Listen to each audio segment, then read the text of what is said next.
പൊതുജനം കഴുതയിലെ സർ എന്ന ഈ പരിപാടി ഇന്ന് നമ്മൾ തുടങ്ങുന്നത് ആശാ വർക്കേഴ്സിന്റെ സമരവുമായി ബന്ധപ്പെട്ട പുതിയ ചില സംഭവങ്ങളിലേക്കാണ്. നമുക്കറിയാം, കഴിഞ്ഞ ഒരു മാസമായി 30 ദിവസമായി ആശാ വർക്കേഴ്സ് അവരുടെ ന്യായമായ ആവശ്യങ്ങൾ ഉന്നയിച്ച് സെക്രട്ടേറിയറ്റിന് മുന്നിൽ സമരം ചെയ്യുകയാണ്. പലതരത്തിലുള്ള പ്രതിബന്ധങ്ങളെയും മറികടന്നുകൊണ്ടാണ് ആശാ വർക്കേഴ്സിന്റെ സമരം മുന്നോട്ട് പോകുന്നത്. സെക്രട്ടേറിയറ്റിന് മുന്നിലെ ആശാ വർക്കർമാരുടെ സമരം ദിനം പ്രതി ശക്തമായി കൊണ്ടിരിക്കുന്നു എന്നതാണ് നമുക്ക് മനസ്സിലാക്കാൻ കഴിയുന്ന കാര്യം. ഫെബ്രുവരി 10 തുടങ്ങിയ ഈ സമരം 30 ദിവസം പിന്നിട്ടിരിക്കുന്നു. പരസ്പരം പഴിചാരി വിഷയത്തിൽ നിന്ന് തലയൂരാനുള്ള ശ്രമമാണ് സംസ്ഥാന സർക്കാരും കേന്ദ്ര സർക്കാരും നടത്തുന്നത്. എന്തുകൊണ്ടാണ് സർക്കാർ ഈ വിഷയത്തിൽ അനുഭാവപൂർവ്വം ഇടപെടാത്തത്? പൊരിവെയിലത്തും കോരിച്ചൊരിയുന്ന മഴയത്തും ഇവർ സമരം നടത്തിയത് എന്തുകൊണ്ടാണ് അധികൃതർ കാണാതെ പോകുന്നത്? പരിഹസിച്ചും അധിക്ഷേപിച്ചും ആശാ വർക്കർമാരെ തളർത്താനുള്ള ഒരു ശ്രമവും ഫലം കണ്ടിട്ടില്ല. ആശാ വർക്കർമാരുടെ സമരത്തിന്റെ നേർക്കാഴ്ചയിലേക്കാണ് പൊതുജനം കഴുതയിലെ സർ ഇന്ന് ആദ്യം ക്യാമറ തിരിക്കുന്നത്.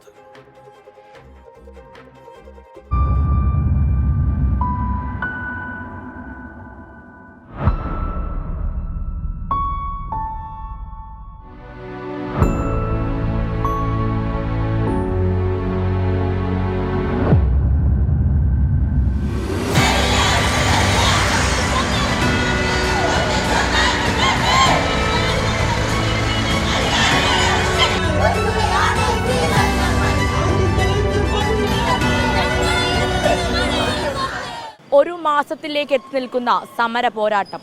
ഒടുവിൽ കേന്ദ്ര ആരോഗ്യമന്ത്രിയുടെ വേതനം കൂട്ടാമെന്ന വാഗ്ദാനം. എന്നാൽ വെയിലും മഴയും ഈ അധിക്ഷേപ പേമാരികളും മറികടന്ന് സമരം തുടരുമെന്നുള്ള പ്രഖ്യാപനത്തിലാണ് ഈ സ്ത്രീകൾ. ആശാ വർക്കേഴ്സിന്റെ ഓണറേറിയം 7000 രൂപ. സമരം തുടങ്ങുമ്പോൾ 3 മാസമായി ആ തുക പോലും കുടിശ്ശികയായിരുന്നു. 7000 രൂപ ലഭിക്കാൻ 10 മാനദണ്ഡങ്ങൾ സർക്കാർ അടിച്ചേൽപ്പിച്ചിരുന്നു. 7000-ൽ നിന്ന് 21,000 ആക്കി ഓണറേറിയം വർദ്ധിപ്പിക്കണമെന്നത് മറ്റൊരാവശ്യം. വിരമിക്കൽ ആനുകൂല്യം നൽകുക, പെൻഷൻ അനുവദിക്കുക, അധിക ജോലിഭാരം ഒഴിവാക്കുക തുടങ്ങി പിന്നെയും ആവശ്യങ്ങളുണ്ടായിരുന്നു.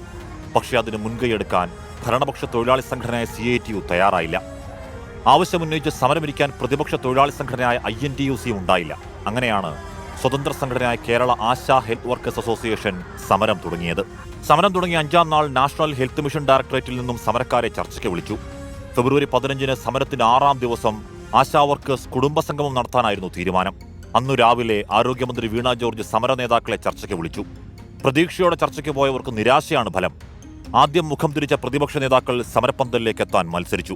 ആവശ്യത്തിനോ അനാവശ്യത്തിനോ ഒക്കെ ആളുകൾ സമരം ചെയ്തിട്ടുണ്ട്. ആ സമരമൊക്കെ പോയി ഉദ്ഘാടനം ചെയ്യുകയും ഒക്കെ ചെയ്ത ആളുകൾ ഇതൊരു അനാവശ്യ സമരമാണ് എന്ന് പറയുന്നതിൽ ഒരു ന്യായമില്ല. ഫെബ്രുവരി 20-ന് നടന്ന മഹാസംഗമത്തിലെ ആൾക്കൂട്ടം സർക്കാരിനെ വിറപ്പിച്ചു. ഒരു ചെറിയ സംഘടനയ്ക്ക് തലസ്ഥാന നഗരിയെ നിശ്ചലമാക്കും വിധം ആളെത്തിക്കാൻ കഴിഞ്ഞു.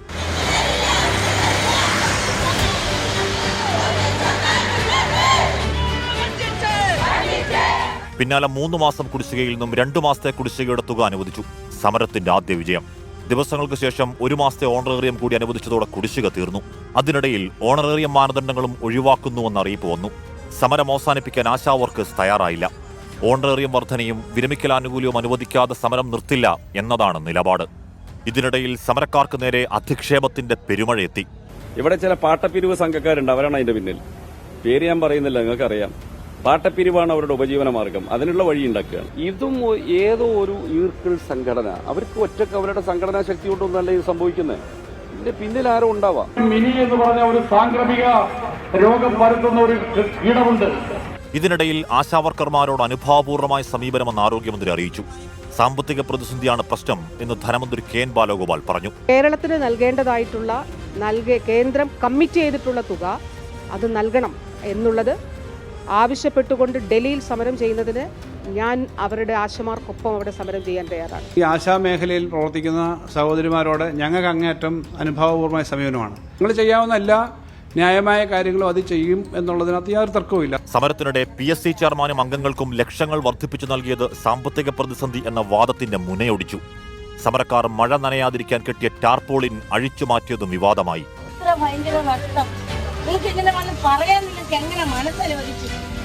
നിങ്ങളൊന്നും മനുഷ്യരാണോ? പറയണ്ടേ? ഈ വെളുപ്പാൻ കാലത്ത് ഈ സമയത്ത് വന്നു പറയുന്നത് ഈ ടാർപ്പ അഴിച്ചു മാറ്റ എടുത്തുകൊണ്ട് ആക്ഷേപങ്ങളും പരിഹാസങ്ങളും പക്ഷേ ആശാ വർക്കേഴ്സിനെ തളർത്തിയില്ല. 2ാം ഘട്ട സമരവുമായി ശക്തമായി മുന്നോട്ടു പോകാൻ തീരുമാനം. നമ്മളെ പരിഹസിക്കുകയും ആക്ഷേപിക്കുകയും അശ്ലീലം പറയുന്നതിനും അപ്പുറത്തേക്ക് ഞങ്ങൾ മുന്നോട്ട് വയ്ക്കുന്ന കാര്യങ്ങൾ തെറ്റാണെങ്കിൽ അല്ലെങ്കിൽ അത് ശരിയാണെങ്കിൽ അത് അംഗീകരിക്കുവാൻ എന്തിനാണ് ഇത്ര പിടിവാശി?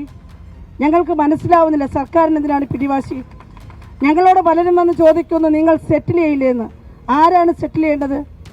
സെറ്റിൽ ചെയ്യേണ്ടത് സർക്കാരാണ്. ഒന്ന് മിനിമം കേൾക്കുവാനുള്ളൊരു സന്മനസ് ഗവൺമെന്റ് കാണിക്കണം. വിഷയം പിന്നെ കേന്ദ്ര ശ്രദ്ധ ആകർഷിക്കുകയാണ്. സംസ്ഥാന സർക്കാരിന്റെ വാദങ്ങൾ തള്ളി കേന്ദ്ര ആരോഗ്യമന്ത്രി JP നഡ്ഡ രംഗത്ത് വന്നു. As far as the Kerala government is concerned, I would like to enlighten the member that the government of India has given all its due. We have given all its due. The utilization certificate has not come to the ASHA workers and to the state of Kerala accordingly. But at this point of time, our share has been given to Kerala also the ASHA workers. ASHA വർക്കേഴ്സിന്റെ സമരത്തിൽ സംസ്ഥാന സർക്കാരിനെ കുറ്റപ്പെടുത്തി നിയമസഭയിൽ KK Rama. ASHA വർക്കർമാരുടെ, ആ തൊഴിലാളികളുടെ ഒരു മാസമായി വരുന്ന ആ സമരം അവസാനിപ്പിക്കാനുള്ള അടിയന്തര ഇടപെടൽ സർക്കാരിന്റെ ഭാഗത്തുണ്ടാകണം. ഇരട്ട ചങ്കുണ്ടായാൽ പോരെ സാർ, ആ ചങ്കിൽ ഇത്തിരി മനുഷ്യത്വം ഉണ്ടാകണം. എങ്കിലും ഈ തൊഴിലാളികളുടെ സമരത്തെയൊക്കെ കണ്ടെന്ന് നടിക്കാൻ വേണ്ടി സാധിക്കും. ആശമാർക്ക് ഏറ്റവും അധികം ഓണറേറിയം നൽകുന്നത് കേരളമെന്നാണ് സംസ്ഥാനത്തിന്റെ അവകാശവാദം. എന്നാൽ സിക്കിമിൽ 10,000 രൂപയാണ് ഓണറേറിയം എന്ന് പാർലമെന്റിൽ നിന്നുള്ള കണക്കുകൾ വ്യക്തമാക്കുന്നു. ആന്ധ്രാപ്രദേശിൽ ഇൻസെന്റീവ് അടക്കം 10,000 രൂപ എല്ലാ മാസവും ഉറപ്പുവരുത്തുന്ന ഉത്തരവും ഇതിനിടെ ഇറങ്ങി. ഇൻസെന്റീവ് ഉൾപ്പെടെ കേരളത്തിൽ 13,250 രൂപ ലഭിക്കുന്നുവെന്നാണ് സർക്കാർ വാദം. ആ കണക്ക് തള്ളുന്നുണ്ട് ആശാ വർക്കർമാർ. ഞങ്ങളുടെ PHCയിൽ FHCയിൽ തന്നെ കണ്ണിന് ക്യാൻസറായ ഒരു കുട്ടി ഉണ്ടായിരുന്നു. കീമോ ചെയ്യാൻ പോകുന്ന സമയത്ത് പോലും അതിൻ്റെ ഓണററി അടിച്ചിട്ടില്ല. ഹസ്ബൻഡ് മരിച്ചൊരു കുട്ടി ഉണ്ടായിരുന്നു, അതിനടിച്ചിട്ടില്ല, ഓണററി അടിച്ചിട്ടില്ല. സിക്കിമും ആന്ധ്രാപ്രദേശും കഴിഞ്ഞാൽ ആശാ വർക്കേഴ്സിന് ഏറ്റവും അധികം തുക നൽകുന്ന സംസ്ഥാനം കേരളം എന്നതിൽ തർക്കമില്ല. 6,750 രൂപ പ്രതിമാസം ഓണറേറിയം നൽകുന്ന തെലങ്കാനയാണ് തൊട്ടു പിന്നിൽ. 5 ലക്ഷം രൂപ പശ്ചിമബംഗാളിൽ വിരമിക്കൽ ആനുകൂല്യം നൽകുന്നുണ്ട്. കേരളത്തിൽ 1 രൂപ പോലുമില്ല. മറ്റു സംസ്ഥാനങ്ങളുമായി കേരളത്തെ താരതമ്യപ്പെടുത്താൻ കഴിയില്ല എന്ന സമരക്കാർ പറയുന്നതിനും കാരണമുണ്ട്. പലയിടത്തും പാർട്ട് ടൈം ജോലിയാണ് ആശാ വർക്കേഴ്സിനെങ്കിൽ കേരളത്തിൽ ജോലിഭാരം അധികമാണ്. ഒന്ന് തിരിഞ്ഞു നോക്കൂ സർക്കാരെ എന്ന് മുറവിളി കൂട്ടാൻ തുടങ്ങിയിട്ട് കാലങ്ങളാകുന്നു. ഇന്നല്ലെങ്കിൽ നാളെ ഈ അവഗണനയ്ക്ക് പരിഹാസത്തിന് മറുപടി നൽകേണ്ടി വരും. ക്യാമറമാൻ രാജ് കിരണിനോടൊപ്പം മേഘ്ന മുരളി, 24 തിരുവനന്തപുരം. പൊതുജനം കഴുതയല്ല സാർ. തൂക്കി നോക്കി വിലയിടാൻ കഴിയാത്തതാണ് ആശാ വർക്കർമാരുടെ സേവനം. ആ സേവനത്തിന്, അതിൻ്റെ മൂല്യത്തിന് അനുസൃതമായി അവരുടെ ജീവിതത്തിന് വേണ്ട രീതിയിലുള്ള പിന്തുണയും പിൻബലവും നൽകാനുള്ള ഉത്തരവാദിത്വം സർക്കാരിനുണ്ട്. പരസ്പരം പഴിചാരിക്കൊണ്ടാണ് ആശാ വർക്കർമാരുടെ സമരത്തെ സർക്കാർ നേരിടാൻ ശ്രമിക്കുന്നത്. ഇന്നിപ്പോൾ കേന്ദ്ര ആരോഗ്യമന്ത്രി തന്നെ ഒരു വിശദീകരണം നൽകിയിരിക്കുന്നു. കേരളത്തിന് ആശാ വർക്കർമാരുടെ കാര്യത്തിൽ നൽകാനുള്ള കുടിശ്ശിക മുഴുവൻ കേരളത്തിന് നൽകിയിട്ടുണ്ട്. പക്ഷേ അത് എങ്ങനെ വിനിയോഗിച്ചു എന്നത് സംബന്ധിച്ച സർട്ടിഫിക്കറ്റ്, അത് സംബന്ധിച്ച വിശദീകരണം കേന്ദ്രത്തിന് നൽകിയിട്ടില്ല എന്നാണ്. നാളെ മുഖ്യമന്ത്രി കേന്ദ്ര ധനമന്ത്രി നിർമ്മല സീതാരാമനുമായുള്ള കൂടിക്കാഴ്ച നടക്കാൻ പോവുകയാണ്. ആശാ വർക്കർമാരുടെ ആവശ്യങ്ങളടക്കമുള്ള കാര്യങ്ങൾ ഒരുപക്ഷെ ഈ കൂടിക്കാഴ്ചയിൽ ഉയർന്നു വന്നേക്കാം. അപ്പോഴും മഴ നനഞ്ഞും പരിഹാസമേറ്റും പ്രതിഷേധങ്ങൾ ഏറ്റും കുത്തുവാക്കുകൾ കേട്ടുമൊക്കെ ആശാ വർക്കർമാർ 30 ദിവസമായി സെക്രട്ടേറിയറ്റ് പടിക്കൽ നടത്തുന്ന സമരം അത് വിജയം കണ്ടേ അവസാനിപ്പിക്കൂ എന്ന ദൃഢനിശ്ചയത്തിന്റെ മുന്നിൽ മുന്നോട്ട് പോകുമ്പോൾ നീതിബോധമുള്ള കേരളത്തിന്റെ പൊതുസമൂഹം അവർക്കൊപ്പം ഉണ്ടാകും എന്നതാണ് അനുഭവം നമ്മുടെ മുന്നിൽ പറയുന്നത്. നമുക്ക് ജീവിത ചെലവുകൾ അടിമുടി വർദ്ധിക്കുന്ന കാലത്ത് 7,000 രൂപ മരുന്നിന് പോലും തികയാത്ത തുകയാണ് എന്നതാണ് സത്യം. കേന്ദ്രവിഹിതം നാളുകളായി നൽകുന്നില്ല എന്ന് സംസ്ഥാന സർക്കാരും, അങ്ങനെയല്ല കേന്ദ്ര ആരോഗ്യ മന്ത്രാലയം നൽകിയിട്ടുണ്ടെന്നും അനുവദിച്ച തുകയേക്കാൾ കൂടുതലാണ് നൽകിയതെന്നുമാണ് കേന്ദ്ര സർക്കാരിന്റെ അവകാശവാദം വരുന്നത്. എന്താണ് ഇതിൽ പൊതുജനങ്ങൾക്ക് പറയാനുള്ളത്? കേൾക്കാം. ആശാസമരം തുടങ്ങിയത് ഫെബ്രുവരി മാസം 10-ന്. അന്ന് മുതൽ കേൾക്കുന്നു കേന്ദ്ര സംസ്ഥാന സർക്കാരുകൾ തമ്മിലുള്ള വാഗ്വാദങ്ങൾ. എന്നാൽ എന്താണ് വാസ്തവം? പൊതുജനങ്ങളെ വിഡ്ഢികളാക്കുകയാണോ? പരിശോധിക്കാം.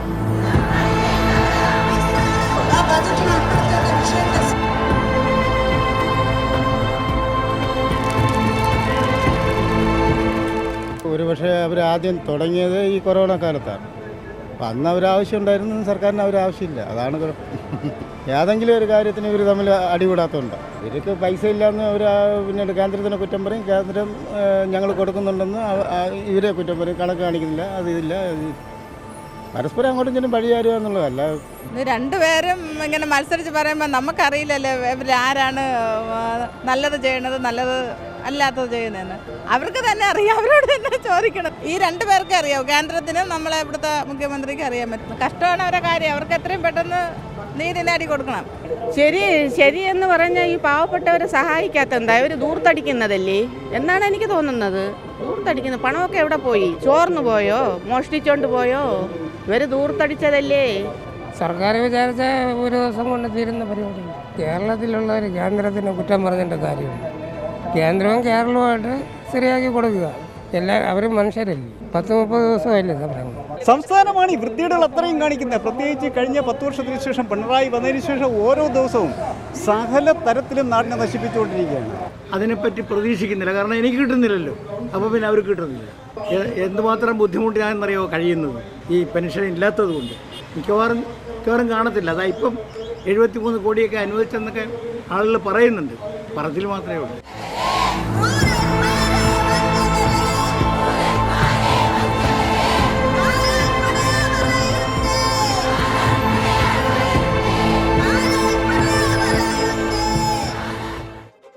എത്ര ബലം പ്രയോഗിച്ച് ഒതുക്കാൻ ശ്രമിച്ചാലും ആരൊക്കെ തള്ളിപ്പറഞ്ഞാലും നീതിബോധമുള്ള പൗരസമൂഹം ന്യായമായി നടത്തുന്ന സമരങ്ങൾക്ക് പിന്നാലെ ഉണ്ടാകും എന്നതാണ് കേരളത്തിന്റെ ചരിത്രം. അതിനത് രാഷ്ട്രീയത്തിന്റെ പിന്തുണയോ കൊടിയുടെ നിറങ്ങളോ ആവശ്യമില്ല. അതിന്റെ മറ്റൊരു ഏടായി ഒരുപക്ഷെ ആശാ വർക്കർമാരുടെ സമരം മാറാൻ പോവുകയാണെന്ന് പറയാം. അബ്രഹാം തോമസ് എന്ന പ്രേക്ഷകൻ യൂട്യൂബിൽ കുറിക്കുന്നു, ആശാ വർക്കേഴ്സിനോട് കേന്ദ്ര സർക്കാരിന്റെയും കേരള സർക്കാരിന്റെയും ഇടപെടൽ ആശാരിയുടെ കുഴപ്പവും തടിയുടെ വളവും പോലെയാണ് എന്ന് പറഞ്ഞാൽ അബ്രഹാം തോമസ് പറഞ്ഞു വെക്കുന്നത് രണ്ടു ഭാഗത്തും പ്രശ്നങ്ങളുണ്ട് എന്നതാണ്. പ്രശ്നങ്ങൾ ആരുടെ ഭാഗത്തായാലും പരിഹരിക്കണം. അബ്രഹാം ഹാരിഫ് ആഷ്മി കളത്തൂർ പറയുന്നു, മറ്റുള്ള ഇടങ്ങളിൽ സ്ത്രീകൾക്ക് അവകാശം നൽകുന്നില്ല, അവർ ചൂഷണം ചെയ്യപ്പെടുന്നു എന്ന് വിലപിക്കുന്നവർ സ്ത്രീകളുടെ സമരത്തെ എന്തുകൊണ്ട് ഗൗരവമായി കാണുന്നില്ല? അധികാരമുണ്ടെങ്കിൽ എന്തും ചെയ്യാം എന്നാണോ? അധികാരത്തിലിരിക്കുമ്പോഴാണ് പലപ്പോഴും ഇത്തരം സമരങ്ങളെ ഗൗനിക്കാതിരിക്കുകയും അതിനെതിരായിട്ടുള്ള നടപടികൾ ഉണ്ടാവുകയും ചെയ്യുന്നു. പ്രതിപക്ഷത്തിരിക്കുമ്പോൾ ഇത്തരം സമരങ്ങളെ പിന്തുണയ്ക്കുന്നതും കേരളത്തിൽ നമ്മൾ നിരവധി സന്ദർഭങ്ങളിൽ കണ്ടിട്ടുള്ളതാണ്. രാജേഷ് കുമാർ പറയുന്നു, കോടതി കയറിയ അത് മറ്റൊരു സംഭവമാണ്, മറ്റൊരു കാര്യമാണ്. അബ്രഹാം ഷെരീഖ് പറയുന്നു, കോട്ടയം ജില്ലയിലെ ഉഴവൂർ ഗ്രാമപഞ്ചായത്തിലെ അരിക്കുഴി ടൂറിസം മറവിൽ അനധികൃത പാറഖനനം നടത്തുന്നു, അതിന് സർക്കാർ നിയമനടപടി വൈകുന്നു എന്നുള്ളതാണ്. ആ കാര്യം നമുക്ക് പരിശോധിക്കാമെന്നാണ് അബ്രഹാമിനോട് പറയാനുള്ളത്. അബ്രഹാം തോമസ് നമ്മൾ വായിച്ചു. വിനീത് നാരായണൻകുട്ടി, ചെറിയ ചാറ്റൽ മഴ ഉണ്ട് പലയിടങ്ങളിലും എന്ന് അദ്ദേഹം പറയുന്നു.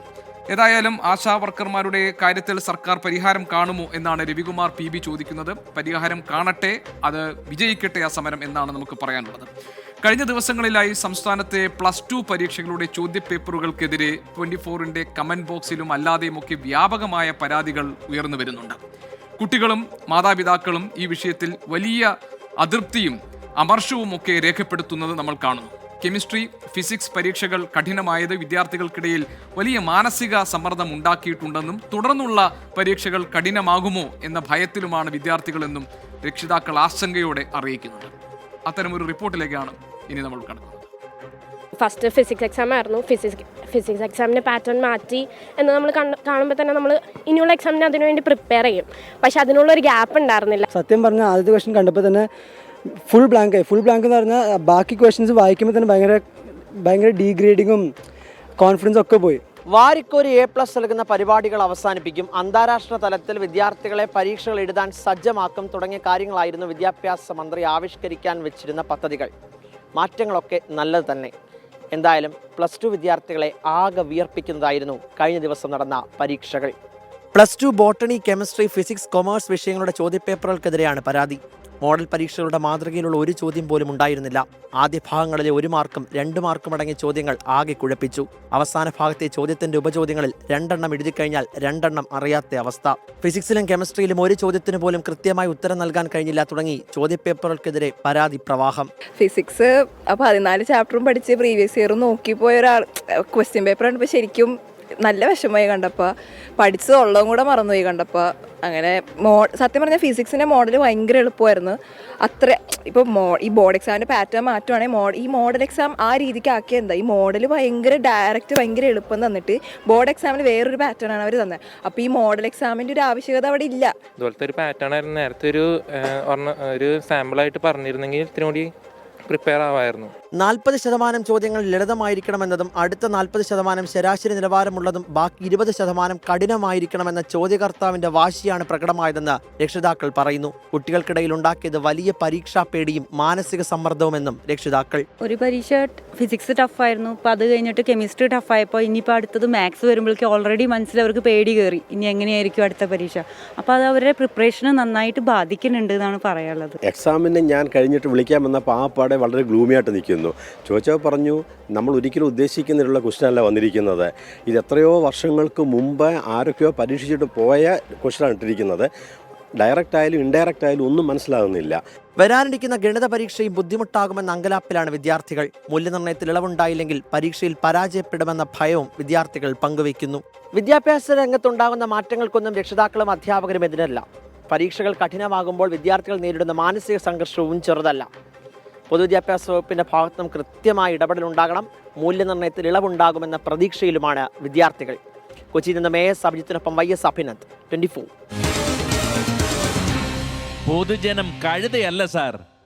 നന്നായി പഠിച്ച് പരീക്ഷ എഴുതാൻ പോയ വിദ്യാർത്ഥികൾക്ക് പോലും അവർക്ക് ബുദ്ധിമുട്ടുണ്ടാക്കുന്ന, അവരെ സത്യത്തിൽ അവരുടെ കോൺഫിഡൻസ് കളയുന്ന തരത്തിലുള്ള ഒരു ക്വസ്റ്റ്യൻ പേപ്പറുകളാണ് വന്നത് എന്നതാണ് വിദ്യാർത്ഥികൾ പറയുന്നത്. അവിടെ പ്രമീള രക്ഷകർത്താവാണെന്ന് തോന്നുന്നു. പ്രമീള കെ ചോദിക്കുന്നു, പരീക്ഷ സിമ്പിൾ ആയാൽ നിങ്ങൾ എന്ത് പറയും? പ്രമീള, ഇത് സിമ്പിൾ കടുപ്പം എന്ന നിലയിലല്ല, ഒരു മോഡൽ ക്വസ്റ്റ്യൻ, ഒരു മാതൃകാ ക്വസ്റ്റ്യൻ പേപ്പറുകൾ ഇടുന്നു. ആ മോഡൽ ക്വസ്റ്റ്യൻ അത് എങ്ങനെയാണ് ബോർഡ് എക്സാമിന് വരുന്നത് എന്നതിൻ്റെ പാറ്റേൺ ആണ് ആ മോഡൽ ക്വസ്റ്റ്യനിലൂടെ കുട്ടികൾക്കുണ്ടാകുന്നത്. അവർക്ക് ബോർഡ് എക്സാം എഴുതാൻ അവരെ പരിശീലിപ്പിക്കുക, അവരെ കൂടുതൽ ആത്മവിശ്വാസമുള്ളവരാക്കുക എന്നതാണ് ഈ മോഡൽ പരീക്ഷകൾ നടത്തുന്നതിൻ്റെ ഉദ്ദേശം.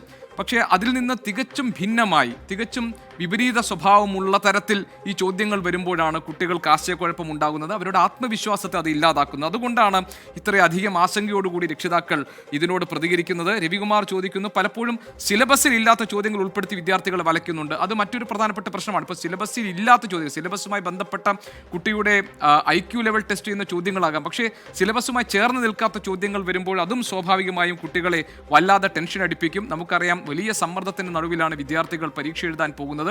അതുകൊണ്ട് തന്നെ അവരെ ആകെ വലയ്ക്കുന്ന, അവരെ അസ്വസ്ഥമാക്കുന്ന തരത്തിൽ അപ്രതീക്ഷിതമായ രീതിയിലേക്ക് ഇത് മാറുമ്പോഴാണ് പ്രശ്നങ്ങൾ ഉണ്ടാകുന്നത്. ഡാനിയൽ വർക്കി ചോദിക്കുന്നു, പാവം CBSE ഫിസിക്സ് എഴുതിയ പിള്ളേർ ഇപ്പോൾ എന്താണ് പറയേണ്ടത് എന്ന് ചോദിക്കുന്നു. കഴിഞ്ഞുപോയ എക്സാമിനെ കുറിച്ച് ചിന്തിക്കാതെ ഇനി വരുന്ന എക്സാം നന്നായിട്ട് എഴുതൂ, ടെൻഷനൊക്കെ മാറ്റിവെച്ച് എക്സാം എഴുതൂ എന്ന് ഹസീന ഷാജി പറയുന്നു. ഹസീന, ഇത് സ്വാഭാവികമായിട്ടും ഇനി വരുന്ന പരീക്ഷകളിലും ഇത് തന്നെയാണോ ആവർത്തിക്കുക എന്നൊക്കെ കുട്ടികളുടെ മനസ്സിൽ ഒരു ആശങ്കയുണ്ടാകും. അവരെ കുറ്റം പറഞ്ഞിട്ട് കാര്യമില്ല, നമ്മളൊക്കെ പരീക്ഷ എഴുതി വന്നവരാണല്ലോ. ഹർഷൽ ആന്റണി പറയുന്നു, എല്ലാവർക്കും കൊടുക്കാൻ A+ ഉണ്ടാവില്ല, അതുകൊണ്ടായിരിക്കും എന്ന പരിഹാസത്തിൽ ഹർഷൽ ആന്റണി പറയുന്നു. എല്ലാവർക്കും A+ കൊടുക്കണം എന്നല്ല ഹർഷൽ പറയുന്നത്, പക്ഷേ ഒരു രീതി, ഒരു സമ്പ്രദായം ഉണ്ടല്ലോ ക്വസ്റ്റ്യൻ പേപ്പർ ഇടുന്നതിന്. ഇപ്പോൾ 40% വളരെ സിമ്പിൾ, 40 ചോദ്യം വളരെ മോഡറേറ്റ് ആയിട്ടുള്ളത്, 20 കട്ടിയുള്ള ചോദ്യങ്ങൾ, ഇങ്ങനൊരു പാറ്റേൺ ഇതിൽ പിന്തുടരുന്നുണ്ടോ എന്ന ആശങ്ക രക്ഷിതാക്കൾ പങ്കുവെക്കുന്നു. അവരുടെ കുട്ടികളെക്കുറിച്ചുള്ള ആശങ്കയാണ്, ന്യായമായ ആശങ്കയാണ്. വിദ്യാർത്ഥികൾക്കുണ്ടായിരുന്ന പരിഭ്രമം എന്താണെന്ന് നമ്മൾ അവരുടെ പ്രതികരണത്തിൽ കേട്ടല്ലോ. ഇനി നമുക്ക് +2 ബോട്ടണി, കെമിസ്ട്രി, ഫിസിക്സ്, കൊമേഴ്സ് വിഷയങ്ങളുടെ ചോദ്യപേപ്പറുകൾക്കെതിരെയാണ് ഇപ്പോഴും പരാതികൾ ഉയർന്നുകൊണ്ടിരിക്കുന്നത്. വിദ്യാർത്ഥികളുടെ ആശങ്ക എന്താണ്? അവരുടെ പ്രതികരണത്തിലൂടെ നമുക്ക് അത് മനസ്സിലാക്കാം. ബിസിനസ് തുടങ്ങിയപ്പോൾ 1 മാർക്ക് ക്വസ്റ്റ്യൻസ് ഒന്നും കുഴപ്പമുണ്ടായില്ല, പക്ഷേ 2 മാർക്ക് എത്തിയപ്പോൾ കുറേ ആലോചിക്കേണ്ടി വന്നു. അങ്ങനെ കുറേ ആലോചിച്ച് സമയം കുറേ പോകേണ്ടി, പിന്നെ മാത്സ് ദ ഫോളോയിങ് ആയപ്പോഴും കുറേ അത്യാവശ്യം ആലോചിക്കേണ്ടി വന്നു. അങ്ങനെ 8 മാർക്ക് എഴുതിയപ്പോൾ അധികം എഴുതാൻ പറ്റിയില്ല. 1 മാർക്കും 2 മാർക്കും ഒന്നും എഴുതാൻ പറ്റിയില്ല. കുറേ നേരം ആലോചിച്ചിട്ടൊക്കെയാണ് ക്വസ്റ്റ്യൻ ആദ്യം മനസ്സിലായത്. പിന്നെ അറിയാൻ പാടാത്തത് വിട്ട് അറിഞ്ഞതൊക്കെ എഴുതി. മാത്സ് നല്ല പേടി, ഇനി വരുന്ന പാറ്റേൺ എങ്ങനത്തെ പാറ്റേൺ ആയിരിക്കും നല്ല പേടിയുണ്ട്. ഇളവുണ്ടാകാൻ താല്പര്യമുണ്ട്, ലിബറലാക്കുന്ന ഒരു പ്രതീക്ഷയുണ്ട്. വളരെ നന്നായിട്ട് പ്രിപ്പറേഷൻ ചെയ്തു. പ്രീവിയസ് ക്വസ്റ്റ്യൻ പേപ്പർ പാറ്റേൺ എല്ലാം നോക്കിയിട്ട് പോയ കുട്ടി പരീക്ഷാ ഹാളിൽ ചെന്ന് കഴിയുമ്പോൾ ഫസ്റ്റ് ക്വസ്റ്റ്യൻ കാണുമ്പോൾ തന്നെ അവളുടെ ആത്മവിശ്വാസം ചോരുന്ന രീതിയിലാണ്. ബോർഡ് എക്സാമിൻ്റെ അതേ രീതിയിലുള്ളൊരു പാറ്റേൺ കൊടുക്കുക എന്നുള്ളതാണ് മോഡൽ എക്സാം എന്ന് ഉദ്ദേശിക്കുന്നത്. ഇത് അതുമായിട്ട് യാതൊരു ഇതുമില്ല. ഒരു പരീക്ഷ കഴിയുമ്പം അടുത്ത പരീക്ഷ എങ്ങനെ ആവും എന്നുള്ള പേടിയിലാണ്. ഇപ്പം മാത്സിനെ കുറിച്ച് പേടിച്ചാണ് ഇരിക്കുന്നത്. ബയോമാത്സ് ആണ് മോളെടുത്തിരിക്കുന്നത്. പരീക്ഷയുടെ പാറ്റേൺ, ക്വസ്റ്റ്യൻ പാറ്റേൺ ഒന്ന് ഒരു ചെറിയ ക്ലൂ എങ്കിലും അവർക്ക് മോഡൽ എക്സാം നടത്തിയപ്പോൾ കൊടുത്തിരുന്നെങ്കിൽ കുട്ടികൾക്ക് പ്രിപ്പയർ ചെയ്യാമായിരുന്നു അതിനനുസരിച്ച്. കെമിസ്ട്രിയിലാണെങ്കിൽ ഇൻഓർഗാനിക് കെമിസ്ട്രി ചോദിച്ചിരിക്കുന്ന ആ പ്രോബ്ലം ആൻസേഴ്സ് കിട്ടേണ്ട, അതിൻ്റെ പോലും കുട്ടികൾക്ക് അത് ആൻസറൊന്നും കിട്ടാത്ത രീതിയിലുള്ള വളരെ കുഴപ്പിക്കുന്ന രീതിയിലുള്ളതായിരുന്നു. രക്ഷിതാക്കളാണെന്ന് തോന്നുന്നു ധാരാളം പേർ കമന്റ് ബോക്സിൽ അവരുടെ അഭിപ്രായങ്ങൾ എഴുതുന്നുണ്ട്. സഫൽ എസ് ബ്രിജേഷ് പറയുന്നു, ഒരു മാറ്റം വരുത്തുമ്പോൾ അധ്യയന വർഷം ആരംഭിക്കുമ്പോഴായിരിക്കണം ആ മാറ്റങ്ങൾ കൊണ്ടുവരേണ്ടത്, അല്ലാതെ എക്സാമിന് ഒരു മാസം മുൻപിലല്ല. ശരിയാണ്. ലേഖ ജയൻ പറയുന്നു, എന്താണെങ്കിൽ നനഞ്ഞു, ഇനി കുളിച്ചു കയറാൻ, പരീക്ഷ എഴുതാതെ പറ്റില്ലല്ലോ, ടെൻഷൻ ഇല്ലാതെ എഴുതൂ, വിജയിക്കൂ എന്നതാണ്. സ്നേഹ എഴുതുന്നു, റിസൾട്ട് വരുമ്പോൾ ഫുൾ A+ ആകുമെന്ന് പറയുന്നു. ഇക്ബാൽ ഷിബി പറയുന്നു, എൻ്റെ മകളും ഇന്ന് ഇതേ അഭിപ്രായമായിരുന്നു പറഞ്ഞത് എന്ന് പറയുന്നു. അങ്ങനെ പലരും സർക്കാർ കൊമേഴ്സിലേക്ക് എക്സാമൊക്കെ അത് എനിക്ക് മനസ്സിലാവുന്നത് എഴുതിയ പോലെ അല്ലല്ലോ, ഇന്നത്തെ പലപ്പോഴും ചോദ്യങ്ങൾ നമ്മൾ കരുതുന്ന പോലെ അല്ലല്ലോ വരുന്നത് എന്നൊക്കെയുള്ള അഭിപ്രായങ്ങളാണ് വരുന്നത്. പക്ഷേ നേരത്തെ ഒരു രക്ഷിതാവ് പറഞ്ഞതുപോലെ ഒരു മോഡൽ എക്സാം കുട്ടികൾക്ക് കൊടുക്കുമ്പോൾ അവർക്ക് അതേ മാതൃകയിലുള്ള ചോദ്യങ്ങളായിരിക്കും വരിക. അതുകൊണ്ട് അത് എഴുതി പരിശീലിക്കാൻ വേണ്ടിയാണ് മോഡൽ എക്സാംസ് നടത്തുന്നത്. ഇത് മോഡൽ എക്സാമിൽ നിന്ന് വന്ന പാറ്റേണിൽ നിന്ന് തീർത്തും വ്യത്യസ്തമായ ഒരു രീതിയിൽ ബോർഡ് എക്സാമിന് വരുമ്പോൾ അത് കുട്ടികളെ ആകെ അലോസരപ്പെടുത്തും, അവരെ അത് വലിയ സമ്മർദ്ദത്തിലാക്കും. അതാണ് ഈ പരീക്ഷകളിൽ സംഭവിച്ചിരിക്കുന്നത് എന്നാണ് പരീക്ഷ എഴുതിയ വിദ്യാർത്ഥികളുടെ പ്രതികരണങ്ങളിൽ നിന്നും അവരുടെ രക്ഷിതാക്കളുടെ പ്രതികരണങ്ങളിൽ നിന്നും നമുക്ക് മനസ്സിലാക്കാൻ കഴിയുന്നത്. അതുകൊണ്ട് കുറെ കൂടി ലിബറൽ ആയിട്ടുള്ള, കുറെ കൂടി ഉദാരമായ രീതിയിലുള്ള ഒരു വാല്യുവേഷൻ വേണം എന്ന ആവശ്യമാണ് പൊതുവിൽ ഉയർന്നു വരുന്നത്. അത് ഏത് നിലയിൽ പരിഗണിക്കപ്പെടും എന്ന് നമുക്ക് കാത്തിരുന്ന് കാണാം.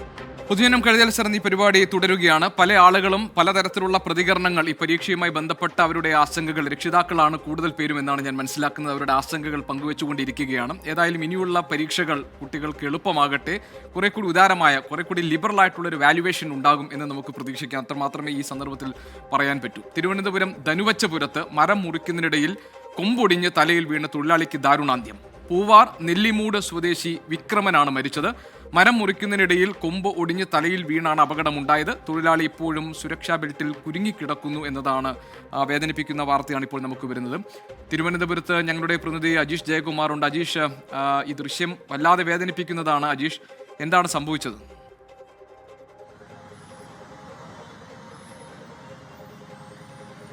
ഗോപി, ഇന്ന് വൈകിട്ടാണ് തിരുവനന്തപുരം നെയ്യാറ്റിൻകര ധനുവച്ചപുരത്ത് ഈ സംഭവം നടക്കുന്നത്. അവിടുത്തെ ഒരു ആഞ്ഞിലി മരം മുറിക്കാനാണ് പൂവാർ നെല്ലിമൂട് സ്വദേശിയായ വിക്രമൻ കയറിയത്, മരത്തിന് മുകളിൽ കയറിയത്. മരം മുറിക്കുന്നതിനിടയിൽ ഈ തെന്നി വീഴുകയായിരുന്നു. സുരക്ഷാ ബെൽറ്റ് ഇട്ടിട്ടുണ്ടായിരുന്നതിനാൽ ഇതിൽ തൂങ്ങിക്കിടക്കുകയായിരുന്നു. ആ സമയത്താണ് ഈ മരത്തിന്റെ കൊമ്പ് ഒടിഞ്ഞ് വിക്രമന്റെ തലയിലൂടെ വീണത്.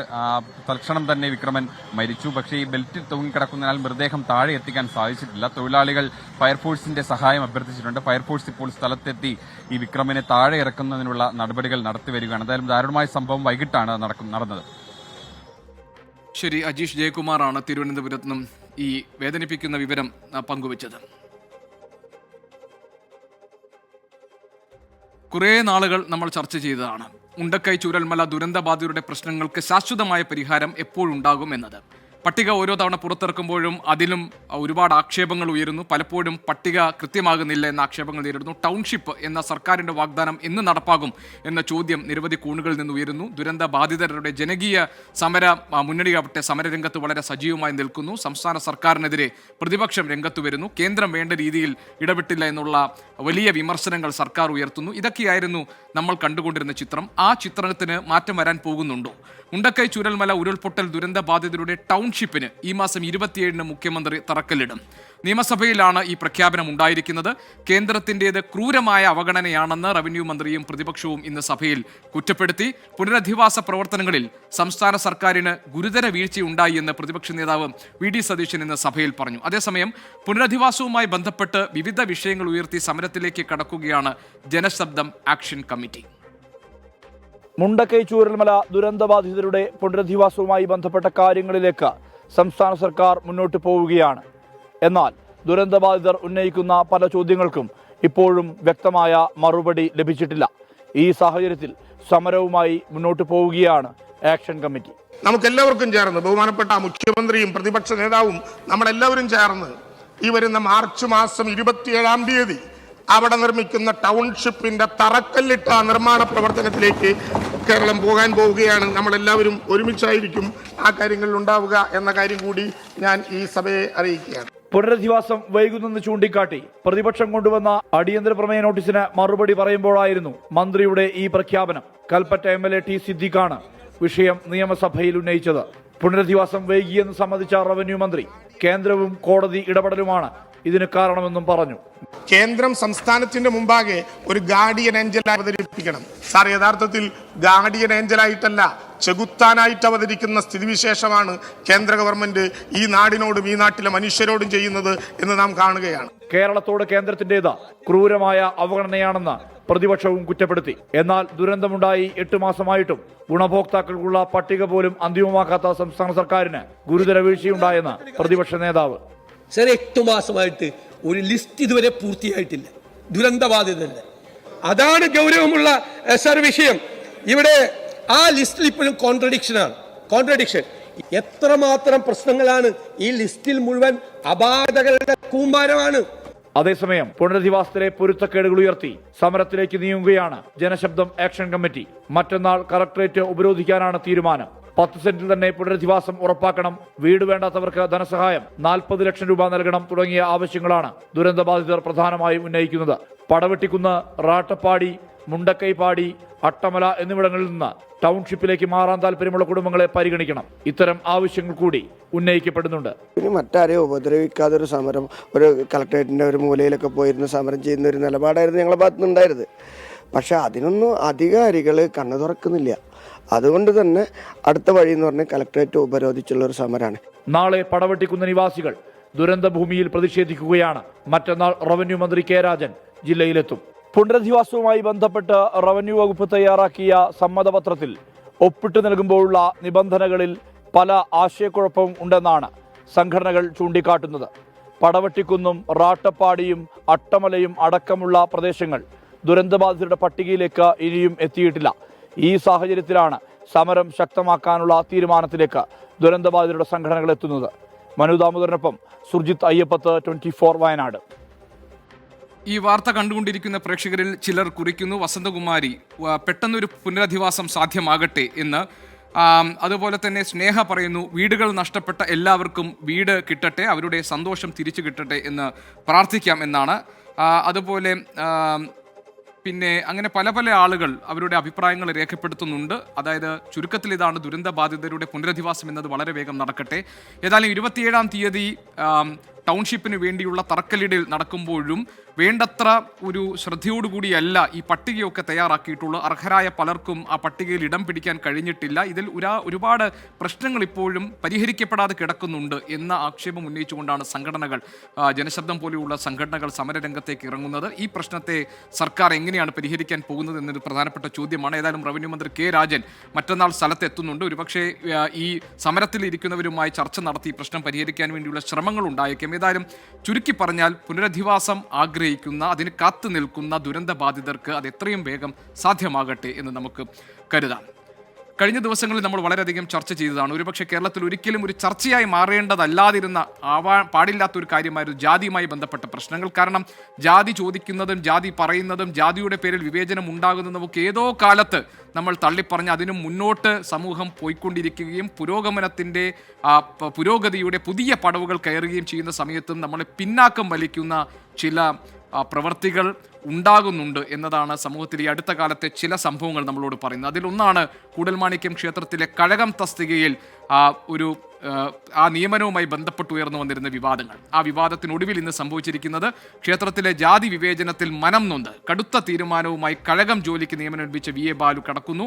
കഴകം ജോലിക്ക് ഇനി ഇല്ല, ദേവസ്വം അധികൃതർക്ക് ഇക്കാര്യം അറിയിച്ച് കത്ത് നൽകും എന്നാണ് VA ബാലു പറയുന്നത്. എന്നാൽ ബാലുവിന് കഴകം ജോലി ചെയ്യുന്നതിനുള്ള സാഹചര്യം ഒരുക്കും എന്നാണ് ദേവസ്വം ചെയർമാൻ CK ഗോപി അറിയിച്ചിരിക്കുന്നത്. ഏതായാലും ബാലുവിന് നേരിടേണ്ടി വന്നത് ജാതിയുടെ പേരിലുള്ള വിവേചനമാണ്. ബാലു കഴകം തസ്തികയിൽ പരീക്ഷ എഴുതി എത്തിയതാണ്. പക്ഷേ ബാലുവിനെ പിന്നീട് ഓഫീസിലേക്ക് മാറ്റുകയായിരുന്നു. അതിന് കാരണം അവിടുത്തെ തന്ത്രി സമാജവും അതുപോലെ തന്നെ വാര്യർ സമാജവും കൊണ്ടുവന്ന എതിർപ്പുകളായിരുന്നു. അതിനെതിരായിട്ടുള്ള പ്രതിഷേധം കൂടിയായി ബാലുവിൻ്റെ ഈ തീരുമാനം മാറും എന്നാണ് കരുതേണ്ടത്. ഫെബ്രുവരി 24-നാണ് VA ബാലുവിനെ കൂടൽമാണിക്യം ക്ഷേത്രത്തിലെ കഴകം ജോലിയിൽ നിയമിക്കുന്നത്. ക്ഷേത്രത്തിലെ ചരിത്രപരമായ തീരുമാനത്തെ ഏറെ ആവേശത്തോടെയാണ് പൊതുസമൂഹം കണ്ടത്. പക്ഷേ അകത്തെരിഞ്ഞ ജാതീയത മാത്രം പുറത്തറിഞ്ഞില്ല. 2 ആഴ്ചകൾക്കിപ്പുറം ബാലുവിനെ ജോലിയിൽ നിന്ന് മാറ്റിയതോടെയാണ് ജാതി വിവേചനം പുറത്തായത്. കഴകം ജോലിയിൽ നിന്ന് മാറ്റിക്കൊണ്ടുള്ള കത്ത് ലഭിച്ചപ്പോഴാണ് ജാതി വിവേചനം നേരിട്ടു എന്നത് മനസ്സിലാക്കിയതെന്ന് VA ബാലു. തന്ത്രിമാരുടെ എതിർപ്പ് മറികടന്ന് ജോലിയിൽ പ്രവേശിക്കാനില്ലെന്നും ഓഫീസ് ജോലിയാണെങ്കിൽ തിരികെ കൂടൽമാണിക്യത്തിലേക്ക് എത്താമെന്നും ബാലു പറയുന്നു. ഇനി അങ്ങോട്ട് കൂടൽമാണിക്യ ക്ഷേത്രത്തിൽ കഴകം ട്രസ്റ്റിലേക്ക് ഇനി നമുക്ക് വരാൻ താല്പര്യമില്ല. നിലവിലെ വർക്കിംഗ് അറേഞ്ച്മെന്റിന്റെ ഭാഗമായിട്ട് തന്നെ ഓഫീസ് അറ്റൻഡന്റ് ആണെങ്കിൽ തുടരാം. എന്നാൽ തന്ത്രിമാർക്ക് വഴങ്ങില്ലെന്നും ബാലു കഴകം ജോലിയിൽ പ്രവേശിച്ചാൽ തൊഴിലെടുക്കുന്നതിനുള്ള സാഹചര്യം ഒരുക്കുമെന്നും കൂടൽമാണിക്യം ദേവസ്വം ചെയർമാൻ CK ഗോപി 24 പറഞ്ഞു. അദ്ദേഹത്തിന്റെ പോസ്റ്റിംഗ് കഴകം ജീവനക്കാരനായിട്ടാണ്. അദ്ദേഹം ആ പ്രവൃത്തി തന്നെയാണ് ചെയ്യേണ്ടത്. അതിനെല്ലാ സൗകര്യങ്ങളും ദേവസ്വം മാനേജ്മെന്റ് ചെയ്തു കൊടുക്കും. കഴകം നിയമനം ദേവസ്വം ചട്ടങ്ങൾ മറികടന്നെന്നാണ് തന്ത്രി കുടുംബാംഗങ്ങളുടെ വിശദീകരണം. എന്നാൽ ഈ വാദം ദേവസ്വം തള്ളി. അത് അവരുടെ ആരോപണം അങ്ങനെയാണ്. പക്ഷെ നിയമത്തിൽ പറയുന്ന അനുസരിച്ച പോലെയാണ് നമുക്ക് പ്രവർത്തിക്കാനായിട്ട് സാധിക്കുള്ളൂ. തന്ത്രിമാരുടെ നിലപാട് ദൗർഭാഗ്യകരമെന്ന CPIM പോളിറ്റ് ബ്യൂറോ അംഗം MA ബേബിയും പ്രതികരിച്ചു. എടുത്ത നിലപാട് വളരെ ദൗർഭാഗ്യകരമാണ്. കേരളത്തിന്റെ നവോത്ഥാന പാരമ്പര്യങ്ങൾക്ക് നിരക്കുന്നതല്ല. VA ബാലുവിന്റെ കത്ത് ലഭിച്ചാൽ തുടർ നടപടി കൂടൽമാണിക്യം ദേവസ്വം ചർച്ച ചെയ്യും. തന്ത്രിമാർക്ക് വഴങ്ങേണ്ടതില്ലെന്ന നിലപാടിലാണ് ദേവസ്വം. തന്ത്രിമാരെ പുറത്താക്കേണ്ടി വന്നാലും ബാലുവിനെ ചേർത്തു നിർത്തും. ജാതി വിവേചനത്തിനെതിരെ എന്നും കേരളം ശക്തമായ നിലപാടെടുത്തിട്ടുണ്ട്. ഈ വിഷയത്തിലും പൊതുജനങ്ങൾക്ക് മുന്നിൽ മാതൃകയാകുന്ന നിലപാടും സമീപനവും സ്വീകരിക്കാൻ സർക്കാർ തയ്യാറാകണം. ക്യാമറാമാൻ ബിനേഷ് ബാബുരാജിനൊപ്പം സൂരജ് സജി, 24. പൊതുജനം കഴുതയല്ല സാർ. കണ്ണൻതാഴ എന്ന ഐഡിയിൽ നിന്ന് വരുന്ന സന്ദേശം ഇങ്ങനെ പറയുന്നു: ചാതുർവർണ്ണ്യം നീണാൽ വാഴട്ടെ എന്ന്. ചാതുർവർണ്ണ്യത്തെ മറികടന്ന് മുന്നോട്ട് പോകണം എന്നതാണ് ഈ സന്ദേശത്തിന്റെ ഉള്ളടക്കം എന്ന് ഞാൻ മനസ്സിലാക്കുന്നു. സുജാത S പറയുന്നു: മനസ്സിൽ നന്മയുള്ളവർക്ക് എല്ലാവരും മനുഷ്യരാണ്. അങ്ങനെ മനസ്സിൽ നന്മയുള്ളവരായി മുഴുവൻ മനുഷ്യരും മാറട്ടെ എന്ന് പ്രതീക്ഷിക്കാം സുജാത. കഴകക്കാരൻ അവസാനം കീഴടങ്ങുന്നത് എന്ത് സന്ദേശമാണ് സമൂഹത്തിന് നൽകുന്നതെന്ന് സാജു K ഡാനിയൽ ചോദിക്കുന്നു.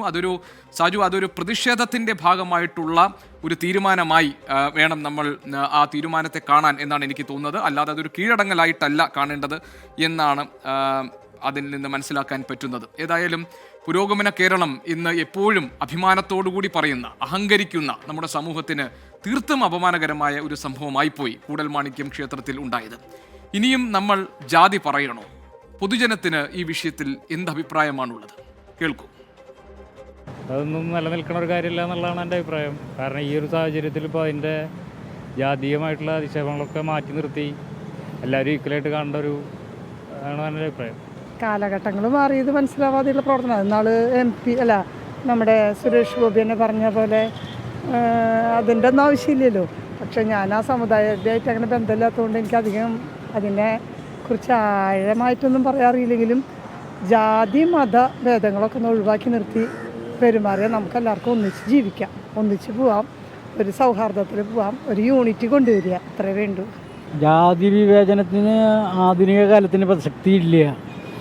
മനുഷ്യനായി കാണാൻ കഴിയുന്ന ഒരു സാമൂഹിക വ്യവസ്ഥിതിയുടെ ഒരു കാലഘട്ടമാണ് വരാൻ പോകുന്നത്. പഴയ കാലഘട്ടത്തിലെ ഒരു മൂല്യങ്ങളൊക്കെ പിന്തുടരേണ്ട ആവശ്യമില്ല. ഇപ്പോഴത്തെ ചെറുപ്പക്കാർ അതിനെ അനുകൂലിക്കില്ല, പുതിയ കാലഘട്ടം അനുകൂലിക്കില്ല എന്നുള്ളത് തീർച്ചയായിട്ടുള്ള കാര്യമാണ്. തെറ്റാണ് അത്. നടപടികളൊക്കെ തിരുത്തപ്പെടേണ്ടതാണ്. ഇതൊക്കെ ശക്തമായിട്ട് പ്രതികരിക്കണം. ആരും മിണ്ടാണ്ടിരിക്കണതൊക്കെ ഭയങ്കര മോശമായ കാര്യം. ഇതൊക്കെ എൻ്റെ അഭിപ്രായത്തിൽ അത് പ്രതികരിക്കണം. ഈ പ്രതികരണത്തിൽ നിന്ന് നമുക്ക് മനസ്സിലാകുന്നത് ഏത് തലമുറയിൽപ്പെട്ട ആളുകളാണെങ്കിലും ഈ കാലത്ത് ജാതി എന്നത് അനാവശ്യമായ അല്ലെങ്കിൽ ഏറ്റവും അധികം തള്ളിപ്പറയേണ്ട ഒന്നാണ് എന്ന ഇവരുടെ അഭിപ്രായം വളരെ പ്രസക്തമാണ്. മനുഷ്യനെ മനുഷ്യനായി കാണണം എന്നുള്ളതാണ്. ബെന്നി ജോൺ അതിനിടയിൽ ചോദിക്കുന്നു, എന്താണ് കഴകം ജോലി? ബെന്നി, കഴകം എന്ന് പറയുന്നത് ക്ഷേത്ര പരിചാരകൻ എന്നാണ് കഴകം തസ്തികയിൽ വരുന്നയാൾ ചെയ്യേണ്ടത്. ക്ഷേത്രത്തിൽ വിളക്കെടുക്കുക, ശുചീകരണം, അതോടൊപ്പം തന്നെ ദേവനുള്ള മാല കിട്ടുക, ഇതൊക്കെയാണ് കഴകം ജോലിയുടെ ഭാഗമായി വരുന്നത്. ആ തസ്തികയിലേക്കായിരുന്നു ബാലുവിനെ നിയമിച്ചത്. പക്ഷേ പിന്നാക്കക്കാരൻ എന്ന അധിക്ഷേപം നേരിടുകയും അങ്ങനെ പിന്നീട് ബാലുവിനെ മറ്റൊരു തസ്തികയിലേക്ക്, അതായത് ഓഫീസ് ജോലിയിലേക്ക് മാറ്റുകയും ചെയ്തു. അതിന് വലിയ എതിർപ്പുണ്ടായത് ഈ പറയുന്ന വാര്യർ സമാജത്തിന്റെയും അതോടൊപ്പം തന്നെ തന്ത്രി സമാജത്തിന്റെയും ഭാഗത്തു നിന്നാണ്. അവർ പണിമുടക്കുന്ന ഘട്ടത്തിലേക്ക് വരെ എത്തി. അങ്ങനെയാണ് ബാലുവിനെ മാറ്റുന്നത്. പക്ഷേ ആ തീരുമാനം തെറ്റായിരുന്നു. അങ്ങനെ ബാലുവിന് വേണ്ട എല്ലാ സംരക്ഷണവും ഒരുക്കും എന്നാണ് ഇപ്പോൾ പറയുന്നത്. ഏതായാലും ബാലു ആ തീരുമാനത്തിൽ ഉറച്ചു നിൽക്കുമോ എന്ന് നമുക്ക് നോക്കാം. ജാതിക്കെതിരെ സംസാരിക്കേണ്ട, ജാതി വിവേചനത്തിനെതിരെ ശബ്ദമുയർത്തേണ്ട സാഹചര്യം ഇപ്പോഴും നമ്മുടെ നാട്ടിലുണ്ട് എന്ന് തെളിയിക്കുന്നതാണ് ഇതുപോലെയുള്ള സംഭവങ്ങൾ. കഴകം ജോലി എന്താണ് എന്ന് വീണ്ടും ആളുകൾ ചോദിച്ചിട്ടുണ്ട്. ഞാൻ നേരത്തെ പറഞ്ഞിട്ടുണ്ട്, കഴകം എന്നത് ക്ഷേത്ര പരിചാരകൻ എന്ന അർത്ഥത്തിലാണ്. അവിടെ വിളക്കെടുക്കുക, ക്ഷേത്രത്തിനകത്ത് അതുപോലെ തന്നെ ദേവനുള്ള മാല കെട്ടുക, ഇതൊക്കെ കഴകം തസ്തികയിലുള്ള ആളുകൾ ചെയ്യേണ്ടതാണ്. ഷിജി ജോസഫാണ് ചോദ്യം ചോദിച്ചിരിക്കുന്നത്. ഷിജി ഇപ്പോൾ മറുപടി കിട്ടിക്കാണുമെന്ന് ഞാൻ കരുതുന്നു. റീന സതീശൻ പറയുന്നു, ജാതി വ്യവസ്ഥ ഇന്നും ചിലയിടത്ത് നിലനിൽക്കുന്നു, അതിന് തെളിവില്ല ഇടയ്ക്കിടെ വരുന്ന ദുരഭിമാന കൊലകളുടെ ന്യൂസ്. ശരിയാണ് റീന, പലയിടങ്ങളിലും നമ്മൾ അറിയുന്നില്ല, മുകൾ തട്ടിൽ അത് അറിയാൻ പറ്റില്ല. പക്ഷേ ജീവിതത്തിൽ പലരും ജാതിയുടെ പേരിൽ വിവേചനം നേരിടുന്ന പല സന്ദർഭങ്ങളും ഉണ്ടാകുന്നുണ്ട്. അതിനെതിരെ ഉള്ള ശബ്ദം നിരന്തരം നമ്മൾ ശബ്ദവും അതോടൊപ്പം തന്നെ പ്രവർത്തനങ്ങളുമായി നമ്മൾ നിരന്തരം ജാഗ്രതയോടുകൂടി നിൽക്കേണ്ടതാണ് എന്ന കാര്യത്തിൽ സംശയമേ വേണ്ട. എല്ലാ മതവിശ്വാസങ്ങളും അന്ധവിശ്വാസങ്ങളും ഇല്ലാതായാൽ നമ്മുടെ ഇന്ത്യ രക്ഷപ്പെടുകയുള്ളൂ എന്ന് വാസുദേവൻ താഴെ വീട്ടിൽ പറയുന്നു. വിശ്വാസം എന്നത് അത് മനുഷ്യന് സ്വസ്ഥതയും സമാധാനവും സന്തോഷവും ഒക്കെ തരുന്ന അളവിലാണെങ്കിൽ അതിനെ നമുക്ക് ചോദ്യം ചെയ്യാൻ കഴിയില്ല. അതേസമയം തന്നെ അത് അന്ധവിശ്വാസമായി മാറുകയോ അതല്ലെങ്കിൽ അതൊരു അനാചാരമായി മാറുകയോ ചെയ്യുമ്പോഴാണ് അത്തരം വിശ്വാസങ്ങൾ ചോദ്യം ചെയ്യപ്പെടുക. വിശ്വാസം എത്രയോ ആളുകൾക്ക് അവർക്ക് സമാധാനം സ്വസ്ഥതയും ഒക്കെ നൽകുന്നുണ്ട് എങ്കിൽ അവരുടെ വഴിക്ക് വിട്ടേക്കുക. പലരും ലഹരിക്കെതിരായിട്ടുള്ള പോരാട്ടത്തെക്കുറിച്ച് ഉള്ള കമൻറ്റുകൾ വരുന്നുണ്ട്. അങ്ങനെ പലതരത്തിലുള്ള പ്രതികരണങ്ങളാണ് ഇതുമായി ബന്ധപ്പെട്ട് വരുന്നത്. പിന്നെ ലോല പറയുന്നു, പുറമെ എന്തൊക്കെ നടിച്ചാലും ഇവിടെ ഭൂരിപക്ഷം ആളുകൾക്കും ഉള്ളിൻ്റെ ഉള്ളിൽ ജാതി ചിന്ത നല്ലോണമുണ്ട്. ഭൂരിപക്ഷം ആളുകൾക്കും അങ്ങനെ ഉണ്ടോ എന്ന് എനിക്കറിയില്ല ലോല. ഏതായാലും ഞങ്ങളുടെ ഇടയിൽ അങ്ങനെ ജാതി വിചാരം മനസ്സിനകത്തില്ല. അങ്ങനെ ജാതി ചിന്ത ഉള്ളവരുണ്ടെങ്കിൽ അവർ പുതിയ കാലത്ത് അത് എത്രത്തോളം അപരിഷ്കൃതമാണെന്നും എത്രത്തോളം അസംബന്ധമാണെന്നും മനുഷ്യന് കൈത്താങ്ങായി നിൽക്കേണ്ടതാണ് ഈ കാലം എന്നുമുള്ള ബോധ്യമുണ്ടായാൽ, ആ നവോത്ഥാന മൂല്യങ്ങൾ നമ്മുടെ ഉള്ളിൽ പ്രകാശിക്കാൻ തുടങ്ങിയാൽ ജാതി ചിന്ത നമ്മുടെ മനസ്സിൽ നിന്ന് താനെ മാഞ്ഞു പോകും. ഒരു നല്ല മനുഷ്യനാകാൻ അത് ധാരാളം മതി. നമുക്കിനി ഇന്നത്തെ സ്വർണ്ണവില നോക്കാം. ഇന്നത്തെ സ്വർണ്ണനിരക്ക് സമർപ്പിക്കുന്നത് സ്പർശ ഗോൾഡ് ആൻഡ് ഡയമണ്ട്സ്. ഫിജിറ്റലാകൂ ഇനി സ്പർശയോടൊപ്പം.